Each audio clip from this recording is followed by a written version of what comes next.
Welcome back to our ongoing deep dive into the OEIS. You know, as a number theory student, you're going to love this one. Today we're tackling A000102, Ah, a yes. sequence that I think really gets to the heart of number theory. So get ready to explore compositions, binary sequences, and some really cool connections. That's a fascinating one. Yeah, so as a number theory student, you know that compositions are ways to break down an integer, right, into a sum of positive integers where order matters. But have you ever thought about, like, limiting the size of the parts in those sums? Yeah, it's a natural constraint to consider. It is, right. Yeah. And that's exactly what A000102 is all about. It focuses specifically on compositions where the biggest piece you can use is 4. It's amazing how such a simple restriction can lead to such interesting mathematical patterns. So let's look at some examples from the sequence. It starts with 0000012512 and keeps going. Now, why do we start with those 4 zeros? Well, think about it. If the largest part we can use is 4, we can't form any compositions for the numbers 1, 2, or 3, right? Right. You need at least 4 ones to even get to 4. Exactly. The smallest possible composition would be 1 plus 1 plus 1 plus 1, which equals 4. So those first 4 zeros represent the fact that there are no valid compositions for 1, 2, and 3 with this constraint. Okay, that makes sense. And then the fifth term, which is 1, that represents the composition for the number 4, which is just 4 itself. Precisely. And then it takes off from there. Yeah, so let's look at the sixth term, which is 5. This means there are 5 valid compositions for the number 6, using only parts of size 4 or smaller. Okay, so what are those 5 compositions? Well, we've got 1 plus 1 plus 4, 2 plus 4, 4 plus 2, 4 plus 1 plus 1, and 1 plus 4 plus 1. Right, and you can see those listed in the OEIS entry, which is always a great resource. It's interesting to note that these are the only valid compositions for 6 under this constraint.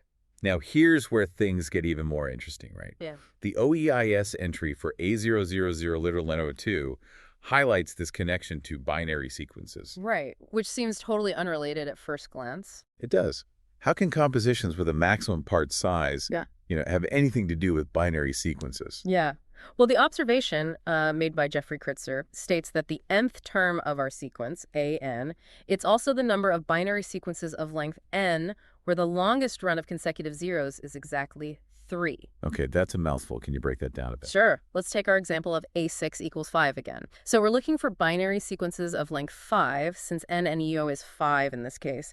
And these sequences have to have a maximum of 3 consecutive zeros. We're looking for those specific binary sequences of length 5 with at most 3 consecutive zeros. Right, and if you list them out, you'll find exactly 5 such sequences. 0, 0, 0, 0, 0, 11, 0, 1000, 1001, and 11,000. Each of these has a longest run of 3 consecutive zeros, and that matches perfectly with those 5 compositions of 6 we talked about earlier. Wow, that is a really unexpected link. It makes you wonder, what are the underlying mathematical reasons for this connection, right? It speaks to the interconnected nature of math, where seemingly disparate concepts can be linked in these surprising ways. Now, besides this really cool connection to binary sequences, the OEIS entry also gives us a generating function and a recurrence relation for A000102. Absolutely, and those are really powerful tools for understanding the sequence's behavior and calculating its terms. Yeah, so the generating function, which in this case is by 4, 1 by 2 by 3 by 4, this provides a really compact way to represent the entire sequence. I know generating functions can seem intimidating at first, but essentially they're like a code that encapsulates all the information about a sequence. Yeah, exactly. And by manipulating this code using techniques like power series expansions, we can actually extract the individual terms of A000102. Right. Okay, so what about the recurrence relation? Well, the entry gives us this relation, an to an-1 plus an2 to an-4, 3an5 to an6-7. And this basically defines each term in the sequence based on the terms that came before it. So recurrence relations are great because they let you compute any term in the sequence without having to list out all the previous ones. Exactly. Let's say you want to find the 10th term, A10. You could just plug in the values for the previous 7 terms and calculate it directly. That's super efficient, Yeah. especially when you're dealing with large values of n, right? Absolutely. And it really highlights how understanding the mathematical structure of a sequence can lead to practical computational advantages. I like how it all ties together. Right. So we've talked about compositions, we've got these binary sequences, these generating functions, recurrence relations.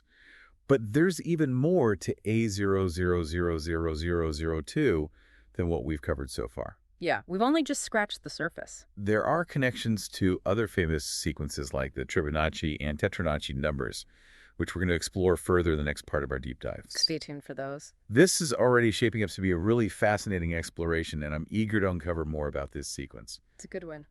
Before we move on to those connections with other sequences, I want to go back to the Python code that's provided in the OEIS entry. Yeah, good idea. It's a nice example of how understanding the math behind the sequence can lead to a really efficient code, to actually generate the sequence. Absolutely, yeah. It uses the recurrence relation that we just discussed, but instead of storing all the previously calculated terms, it just keeps track of the last 7. Right. And that's a smart optimization, right? It is, yeah. It saves a ton of memory, especially when you're calculating those terms with those large indices. Yeah, you don't want to be storing all those numbers. Ah. And it makes sense when you think about how the recurrence relation is structured, right?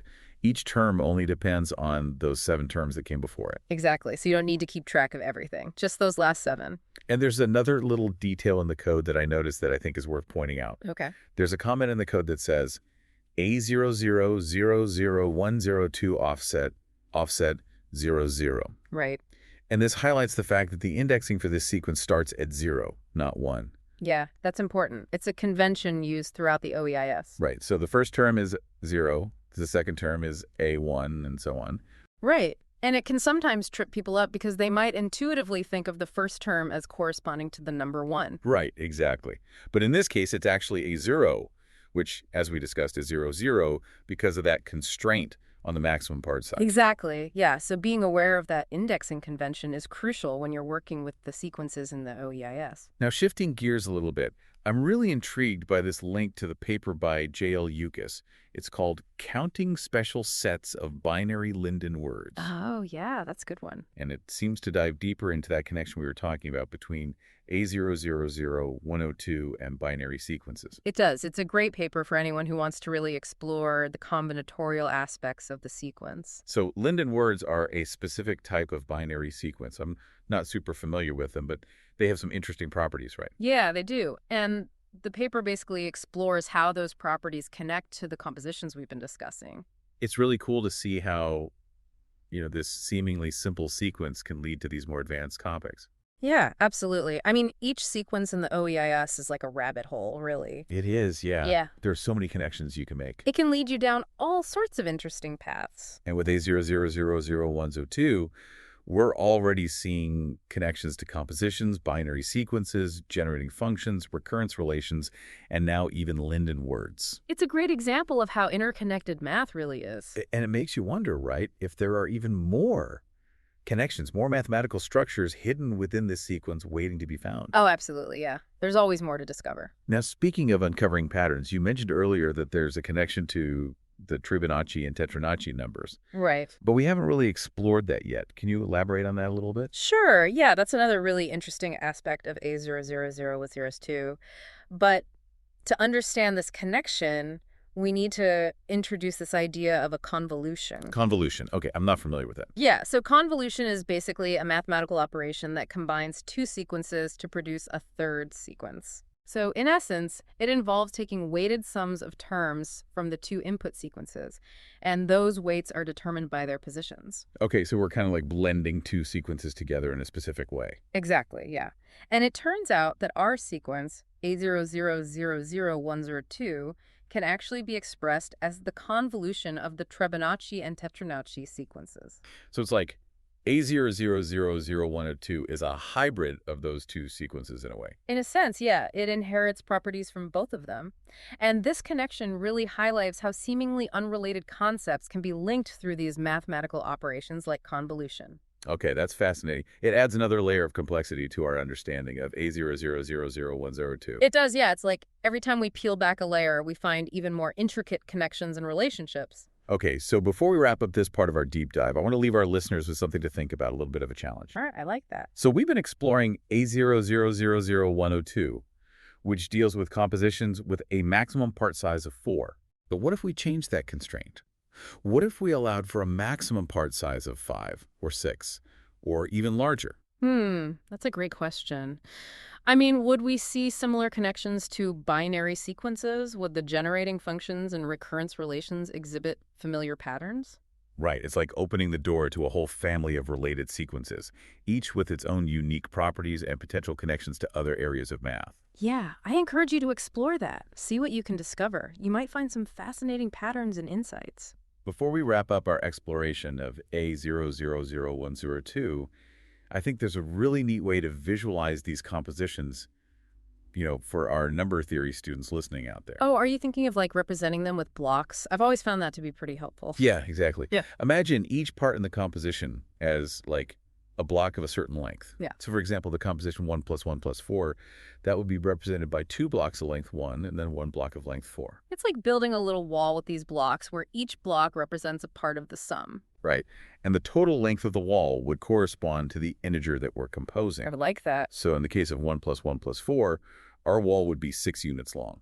Makes sense. And for each valid composition, we get a different arrangement of blocks, right? A different way to build that wall. Exactly. Yeah. It's a really nice way to kind of see the concept of compositions and that constraint on the maximum part size. Yeah, it really is. So for a 6 E5, we'd have 5 different ways to construct a wall that's 6 units long, right? Using blocks of size 1, 2, 3, or 4. Yeah, and what's really cool is that this visualization actually connects back to those binary sequences we were talking about earlier. Right. If we let a 1 represent a block and a 1 represent the space between the blocks, we can convert each block diagram into a binary sequence. Exactly. So for the composition 1 plus 1 plus 4, the corresponding binary sequence would be 101,000. So a 1 for each block, a 0 for each space between the blocks, and then a 0 at the beginning before the first block. And that rule about the longest run of consecutive zeros being exactly 3 makes perfect sense in this context, right? Yeah, if there were more than 3 consecutive zeros, that would mean there's a gap that's too large to be filled by any of the allowed block sizes. Right, you wouldn't be able to build the wall with those constraints. It wouldn't work, yeah. And this visual representation, I think, it really helps to see the connection between these two seemingly different concepts. It does. And it's a good reminder that, math can be approached from all these different angles. Yeah. Right? And visual representations can sometimes provide insights that are harder to see just by looking at symbols and equations. Absolutely, yeah. I mean, sometimes a picture is worth 1,000 equations, right? Right. So we've explored A000102.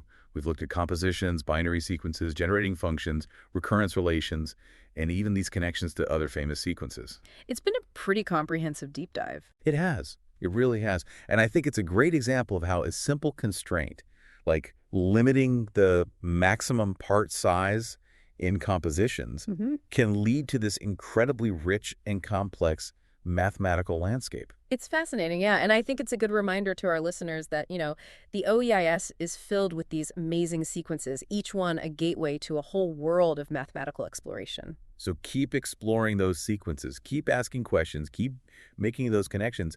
You never know what amazing mathematical discoveries you might stumble upon. Absolutely, yeah. There's a whole universe of math out there waiting to be explored. Well, on that note, we're going to wrap up this deep dive into A000002. Thanks for joining us. It's been a pleasure. Until next time, happy exploring.